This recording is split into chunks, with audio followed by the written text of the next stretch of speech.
C'est une nouvelle étape franchie dans le bras de fer entre la junte nigérienne et Paris. Le ministère des Affaires étrangères donne 48 heures à l'ambassadeur de France pour quitter le pays. Le Niger suit ainsi les traces du Mali et du Burkina Faso voisin, où les ambassadeurs français ont aussi été expulsés. Devant la base militaire française à Niamey, des centaines de manifestants se sont rassemblés. Ils réclament le départ des forces françaises d'ici une semaine, sans quoi certains menacent même de prendre d'assaut la base militaire. Cela rentre dans le cadre de la mobilisation générale que nous avons lancée pour demander le départ de ces forces envahisseurs, cette force d'occupation qui est la force française qui est ici à la base aérienne de Niamey. C'est pourquoi nous avons tenu à venir à la porte de cette base pour leur demander de partir de chez nous à partir du 2.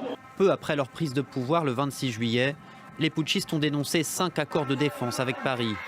La communauté économique des États d'Afrique de l'Ouest envisage toujours la possibilité d'une intervention, faute d'ouverture diplomatique avec la junte.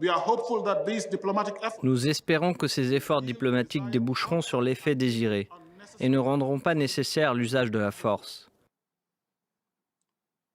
Cependant, nous continuons à déployer nos efforts pour préparer la force d'intervention.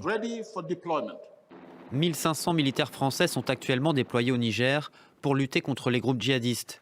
Leur départ n'est pour l'heure pas à l'ordre du jour, Paris jugeant sans valeur les exigences d'un régime qu'elle ne reconnaît pas.